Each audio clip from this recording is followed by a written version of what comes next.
coming. Hi, good to see you. Hi. Oh, we got to have lunch. It's okay. Welcome to Mexico. Hola, buenas tardes a todos. Pues no hay mucho que decir, ¿verdad? Estamos frente a uno de los personajes más importantes que se han dado cita en la historia de la cultura pop, no solo a nivel musical, en muchísimos sentidos. Productor, ingeniero de audio, multiinstrumentista, compositor, cantante, ha tenido la oportunidad de plasmar todo su talento en varios de los discos determinantes en la historia de la música mundial y además desarrollar una carrera impecable al mando de The Alan Parsons Project. Un aplauso para el señor Alan Parsons, por favor. Va a estar presentándose el día de mañana, como ya todos sabemos, en la Arena Ciudad de México. Y pues vamos a charlar un poco con él. Habrá un momento para fotografías al final y también vamos a abrir la conversación con los periodistas. Vamos a abrir el micrófono para que pasen cosas. Entonces vamos a arrancar. Mr. Alan Parsons, it's a pleasure to have you here. Pues, voy a hacer las preguntas en español y tenemos aquí a Daniel Randolph que nos va a estar ayudando con la traducción. Me gustaría saber, Alan, si existió un momento en la historia de tu vida donde te diste cuenta que la música iba a ser importante para el resto de tu existencia.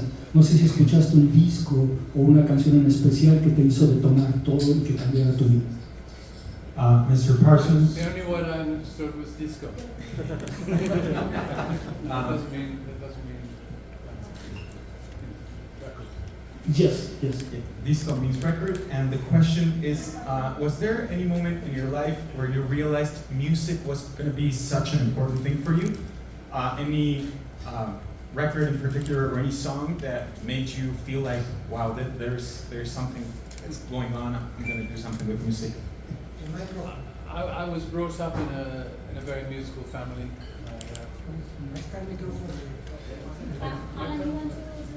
Thank you. You can hear me there. Yes, I grew up in a very musical family. My mother was a folk singer, played the harp. And my dad was a pretty good pianist and flautist. And there was always music in my household. My dad was a big supporter of classical music. There was always music in my household. So it started pretty early. I took piano lessons, I took flute lessons as well to try and emulate what my dad had achieved. But the real beginning happened when I discovered pop music in my teens, 13. I picked up a guitar at a local junk shop and just started to understand what pop music was. And, that was the beginning, but I was always into gadgets as well. I was into gadgets and I was into pop music at the time. And I think that's what contributed, my love for gadgetry and for music. It made me destined to become a recording engineer. And from a recording engineer, I became a producer. That's a great deal to translate, I'm really sorry. Bueno, desde una edad temprana, Alan, la madre de Alan era cantante de folk y además tocaba el arpa, y el padre de Alan tocaba el piano y la flauta y también tenía un gran interés en la música clásica. Entonces Alan tomó clases de piano y de flauta de pequeño, y también más adelante en su adolescencia encontró un interés por la música pop y también por la tecnología de la música y los diferentes gadgets que se utilizaban en el momento. Y ahí fue cuando él compró una guitarra de uso y comenzó a involucrarse más en la música popular, en la tecnología de la música, y fue que descubrió que tenía un camino como ingeniero musical. Y justo eso es un momento importante en tu vida. Tocabas la guitarra en una banda de blues y de pronto terminas trabajando en los estudios Abbey Road. ¿Tenías pensado dedicarte totalmente a la música? ¿Qué es lo que te hizo cambiar de idea y enfocarte en el otro lado de la música? So, before you were working in Abbey Road Studios, you played the guitar in a blues band. At this time, did you ever think you would go on to be a professional performer in a band, just like a performing artist instead of like a recording engineer? When I got the job at Abbey Road, the band split up. It was a crucial thing that I set my sights on becoming a recording engineer and to work with music, recorded music. The blues band was fun, but it was I was lost in the mire of 1,000 other blues bands and I wasn't really a very good blues guitarist. I tried, but the Abbey Road job was much more important to me. Okay, bueno, justo cuando empecé a trabajar en Abbey Road Studios, la banda se disolvió, entonces fue un momento muy oportuno. Y también tocando en una banda de blues, pues formábamos parte de esa escena gigante interminable de 1000 bandas de blues que había. Entonces el trabajo en Abbey Road resultó como algo mucho más importante. Y justo ese momento donde trabajaste con dos de las bandas más importantes de la historia del pop, te has referido a ellas de esta forma. Los Beatles y Pink Floyd son las dos bandas más experimentales que han existido en la historia de la música. Trabajaste en 3 discos con ellos: Let It Be, Abbey Road de los Beatles y en el Dark Side of the Moon de Pink Floyd. ¿Crees que haber formado parte de la grabación de estos álbumes definió el camino de tu música en el futuro? Definitivamente. Hablando de experimentación. Okay. You've stated before that Pink Floyd and the Beatles are 2 of the most experimental bands in the history of modern music. And working in discs such as Abbey Road and Dark Side of the Moon, how do you think this? What do you think you learned from working on this productions that made your music develop in the future? How do you think this made your music richer? I would never argue against the notion that I was influenced by everybody I worked with, and that includes, of course, the Beatles and Pink Floyd. They used the studio in such a way that they defined what music was becoming. I mean, the Beatles they started recording on 2-track, then it went to 4-track, and believe it or not, Sgt. Pepper was on 4-track. I learned from one of the Beatles' greatest engineers, Jeff Van Rode, along with all the other Abbey Road engineers. But everything was an influence, but particularly the Beatles and Pink Floyd, I think, because they really did like to experiment and use the studio as its own musical instrument. Okay, bueno, nunca he negado que me he enriquecido por los artistas con los que he trabajado y lo que hemos grabado en el estudio.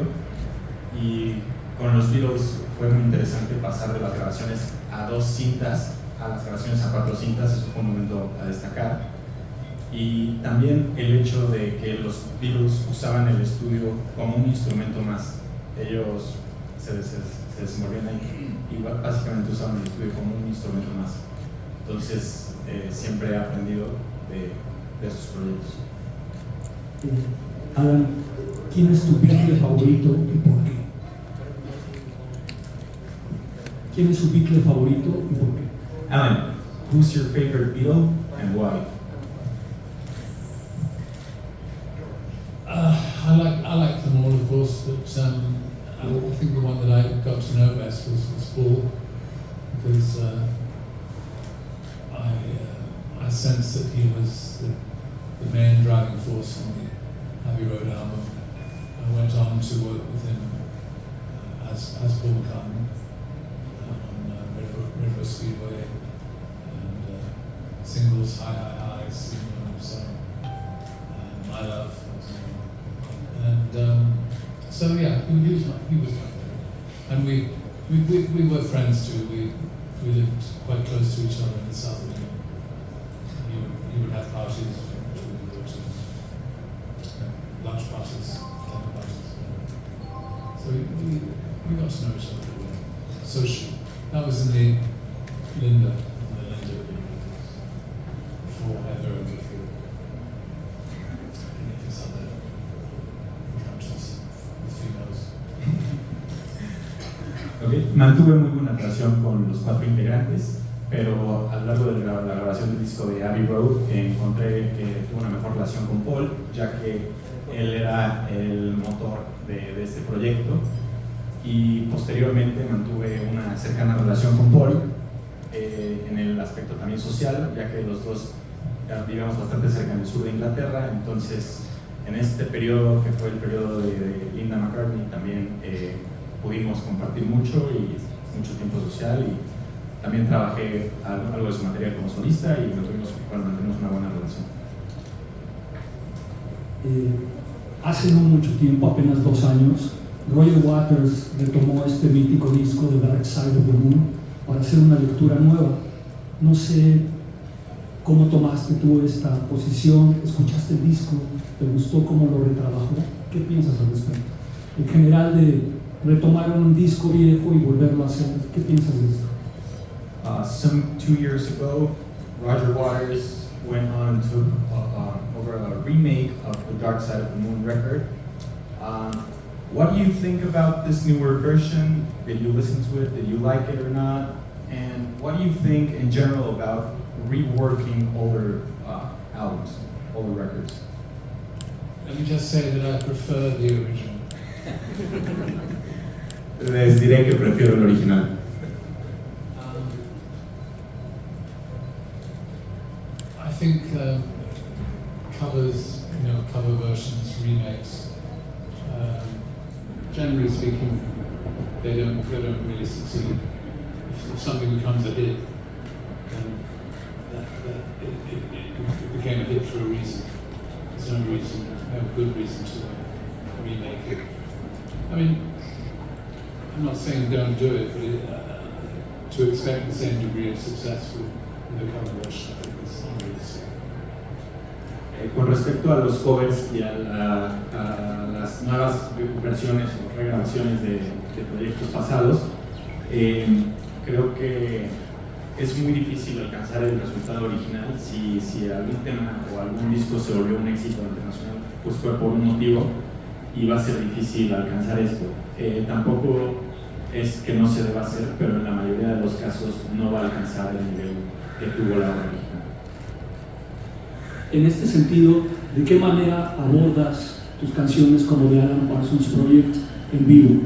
¿Buscas recrearlas, reinventarlas, o procuras apegarte a la versión que viene en el disco? In live performances, how do you take on Alan Parsons Project music? Do you try to look for new ways to get a new sound, or do you like to stick to the original design of the sound in the studio? I think we try as much as possible to recreate the records. I mean, if we have a full symphony orchestra, that helps, because a lot of the music is orchestrated. But it's become progressively easier to duplicate the sounds from the records, because keyboard technology, sampling technology, and now AI has really made it much easier to reproduce the sounds. En la medida de lo posible intentamos apegarnos lo más fielmente al sonido que conseguimos en el estudio. Claro que como muchas versiones de las canciones tienen orquesta sinfónica, pues eso ayuda a tener una orquesta sinfónica en vivo. Sin embargo, con las nuevas tecnologías de samples, de teclados e incluso de la inteligencia artificial, pues es mucho más fácil reproducir fielmente el sonido que se consigue en el estudio. En este sentido, What's AI in Spanish? Inteligencia artificial. You can say IA, which would be AI.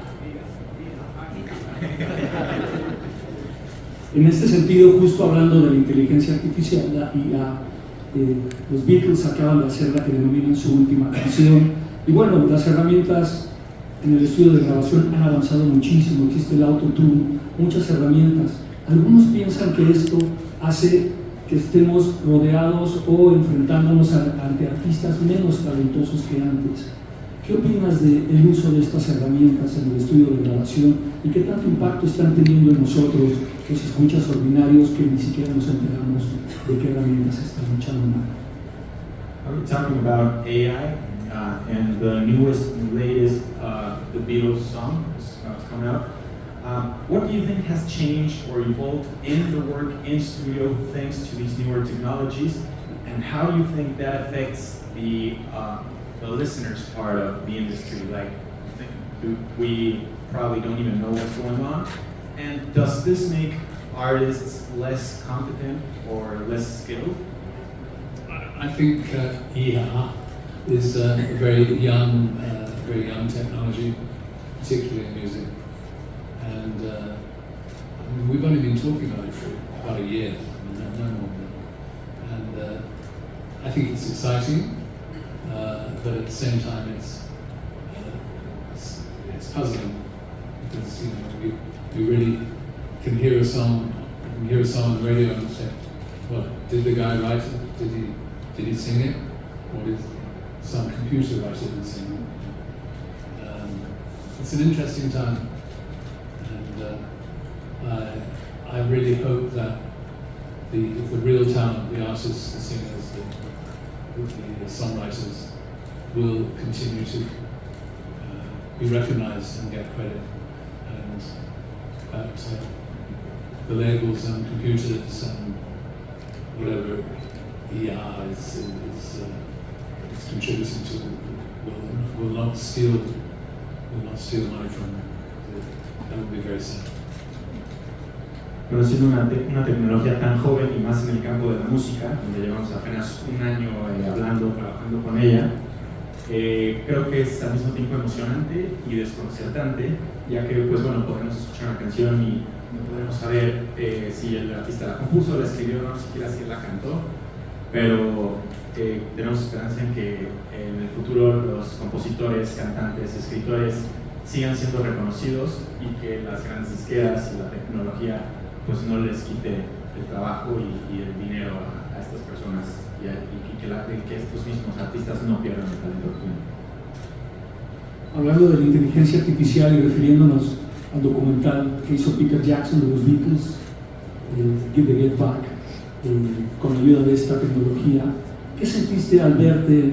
Estuviste en la azotea de los Beatles cuando dieron su último concierto en Londres, en Apple Records. ¿Qué sentiste de verte ahí y en esa edad que tenías? ¿Y cuánto ha pasado de entonces en tu vida? Evidentemente fuiste muy afortunado y has trabajado bastante, pero ¿qué sientes de verte en ese momento tan joven en la azotea al lado de estos personajes? Talking about AI again and the Beatles documentary,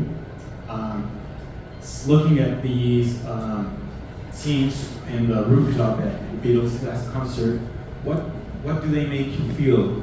Seeing yourself as such a young man, being there, and everything that has happened since, do you feel yourself like you have been fortunate, like you've been a lucky man? And just looking back, what does it make you feel to see yourself in the screen in this documentary? I had the distinct pleasure of meeting Peter Jackson shortly before the movie was released. I think he and his crew did an amazing job on restoring the video and making a movie that was so much more informative, so much more the Beatles than the original movie was. He was kind enough to show me some footage from the rooftop session. Of course, I was there on the rooftop wearing a bright orange shirt and a very trendy black tie. There's two pictures, two photos that have been duplicated a million times, but it shows that I was there, and I'm very proud of it. And I'm very grateful to Peter Jackson for not only showing me in the movie for the first time. I had no appearances in the original movie at all. but he actually put my name on the screen. Alan Parsons, tape operator. So I was very, very happy about that. Bueno, tuve la fortuna de conocer a Peter Jackson poco antes del lanzamiento del documental y bueno, primero que nada felicitarlo por el increíble trabajo que hizo para restaurar estos antiguos videos y darles el orden y la forma para que esta película fuera mucho más fiel a los Beatles que la versión anterior que teníamos. Y bueno, al estar en la azotea, en el concierto de la azotea, pues existen dos fotografías en las que podemos ver al señor Alan y en ellas tiene una camisa color naranja y una corbata negra. Llaman mucho la atención y esas fotos han sido reproducidas infinidad de veces y han viajado por todo el mundo, todos las hemos visto. Y bueno, también quiere agradecer a Peter Jackson por la oportunidad de haber puesto también su nombre en los créditos, ya que él no consideraba que esto iba a pasar y en el momento en el que se publica la película, pues bueno, ahí sale como operador de cintas. Entonces, pues muy agradecido por el proyecto y muy satisfecho con el resultado. En alguna entrevista dijiste una cosa fantástica, cuentas que existen a la hora de crear canciones o estar en un proceso creativo accidentes afortunados. De pronto ocurre algo que hace que todo vaya en la dirección correcta y termina afortunadamente. Nos gustaría que nos contaras algún accidente afortunado que hayas tenido en tu historial creativo, que de pronto pasó algo que detonó todo para que fuera un lugar feliz y que todos lo hayamos escuchado en algún momento. Y de paso, cuéntanos qué tan importante es el azar en tu vida. You've told some stories about fortunate or happy accidents that happened in the studio, things that made the piece more interesting, or they're just good coincidences that happen sometimes. Could you tell us a story about one of these accidents you've had in the studio where you've gotten lucky and just something cool came out of that? And also, do you consider yourself a lucky man? Oh yes, I'm very lucky. No question.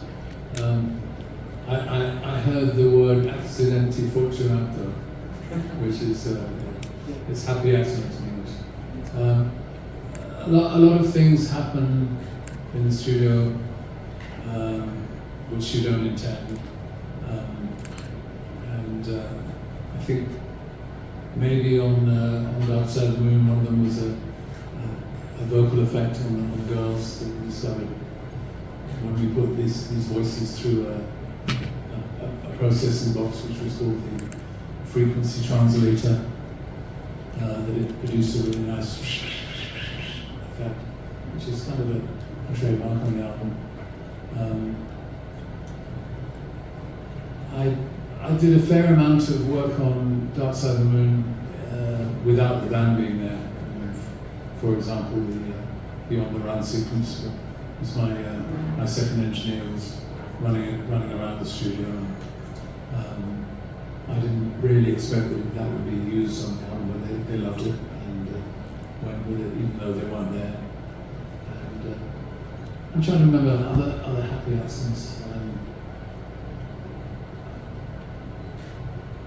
I think just when you do several takes of something, and the musician in question is completely doing his own thing and ignoring any instructions from me, but then I would say, well, that's great. I love that. I love it. I've always been a collaborator. I dislike being a dictator. Okay, primero que nada, sí me considero una persona muy afortunada, no cabe duda en eso. Y hablando en particular de estos accidentes felices o afortunados, en el disco The Dark Side of the Moon, una cosa interesante que pasó fue que en las voces de las chicas se pasaron por una caja que se llamaba traductor de frecuencias y eso le dio un sonido muy emblemático al disco, un sonido que quedó al final. También hubo mucho trabajo que hice en el disco mientras la banda no se encontraba en el estudio. En un momento mi asistente de ingeniería estaba caminando por el estudio, eso se grabó y al final se usó como un efecto de sonido en el disco y a la banda le gustó mucho. También he notado que al grabar a un artista y al pasarlo muchas veces las tomas y yo simplemente dejar que el artista haga lo que está haciendo, pasan cosas muy interesantes y de ahí también hemos tomado mucho para los discos. Hay otra nota interesante que dices en una entrevista y es que las obras no se terminan, se abandonan. Me gustaría saber si en tu trayectoria como de Alan Parsons Project has decidido a nivel formal abandonar un disco en verdad, o sea, que no vio la luz, o una canción que definitivamente no pasó la prueba del tiempo, o tu calidad personal, y que nos lo mencionaras. ¿Qué ocurrió ahí? Also, on another interview, you've mentioned that work, like a piece, is never finished, it's only abandoned. Is there any particular project in your musical career, your discography, or any new song that you've abandoned, or you just said this doesn't meet the standards of my quality at this time, or something you abandoned? Every recording I make, or every recording anybody makes, they have to say, well, now it's finished. You have to send it to the label and send it to the factory, get the records made. That's a little bit untrue in the modern age, because you could just send a new mix up to the server online and put a new version up. I've been fortunate about the box sets we've done, which are remixes. So anything that I was unhappy about in the balance of the mix, I've been able to put right.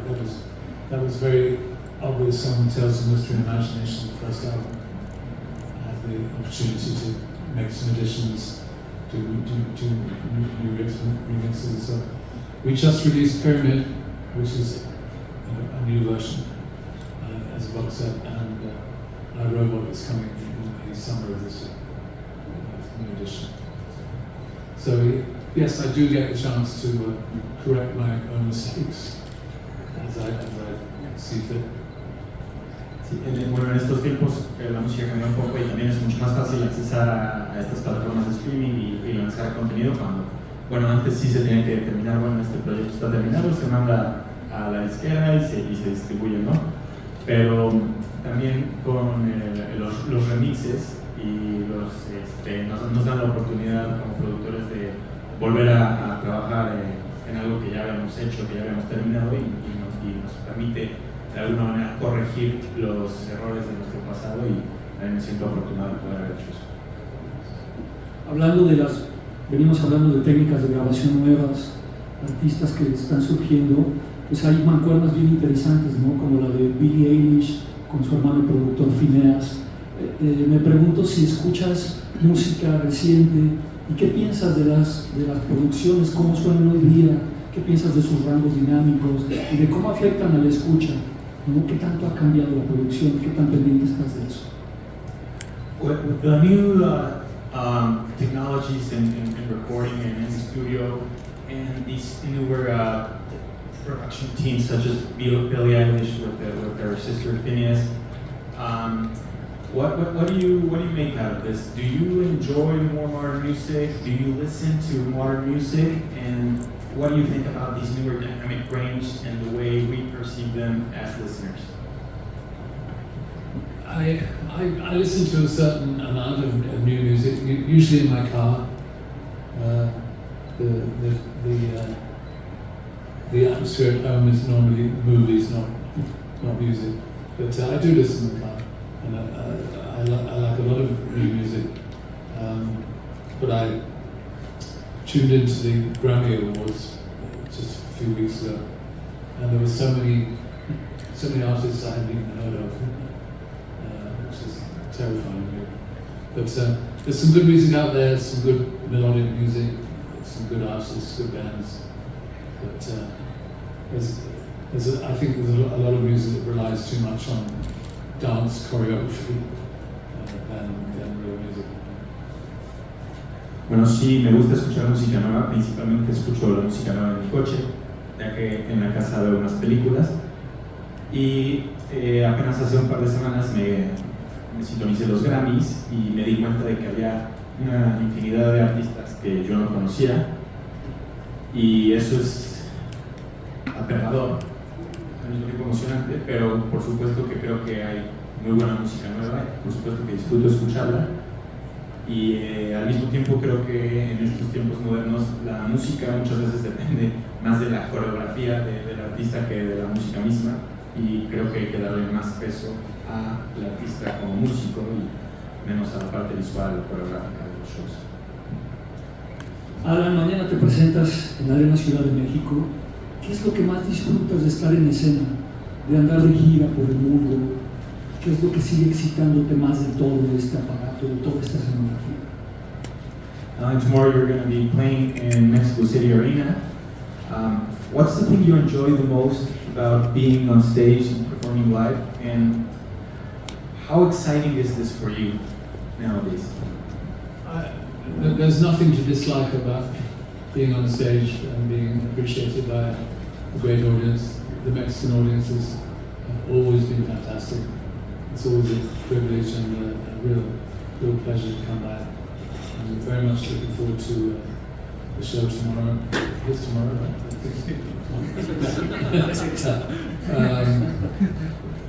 Yeah, and we've already had 2 great shows, one in Monterrey and one in Puebla. Sold out shows, great audiences. Can't wait for the Mexico City audience. Looking forward to it. No hay nada que me desagrade de tocar en público, de tocar en vivo, y he disfrutado mucho de las audiencias, en particular de la audiencia mexicana. Siempre ha sido una gran audiencia. Estoy muy emocionado por tocar el día de mañana, y ya hemos tenido 2 muy buenos shows, primero en la ciudad de Monterrey, después en la ciudad de Puebla, 2 sold outs, y la gente ha sido excelente con nosotros, un gran público, y agradecemos y estamos muy emocionados por el día de mañana. Por último, Alan, para pasar ya a las preguntas de nuestros colegas, alrededor de 50 años en la música tienes, dedicándote profesionalmente. Me pregunto, después de estas décadas, ¿qué relación sostienes con ese ente que es la música, ¿no? Pensando, por ejemplo, que fuera tu pareja, tu novia, tu esposa, tu novio, tu esposo, lo que fuere, ¿en qué momento de tu relación con la música te encuentras después de 50 años de estar tan juntos, haciendo tantas cosas? Okay, wrapping it up here before we pass to our colleagues' questions. After nearly 50 years in the industry, after nearly 50 years of making music, how do you find your relationship with it, as if you compared it to one's partner, like a wife or girlfriend? What has happened? How has this developed over the last 5 decades? I just consider myself incredibly lucky to be still doing well, having success in the industry. I mean, most artists, producers have a very short lifespan. I started in '76 and I'm still going to be here in 2026, which is 50 years, as you point out. I'm very proud to still be making music, which is the love of my life. Like you mentioned, family. My family is also very important. He sido increíblemente afortunado de poder tener una carrera tan larga en esto, en lo que he podido ser exitoso. Mayoría de los artistas, músicos, productores, ingenieros, pues no tienen carreras tan longevas.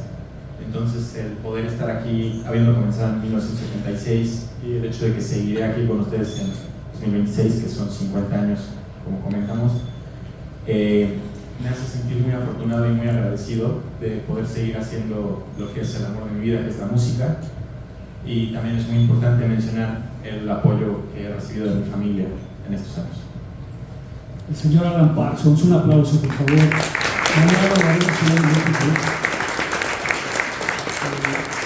Vamos a abrir espacio para algunas preguntas y al final van a tener lugar las fotos.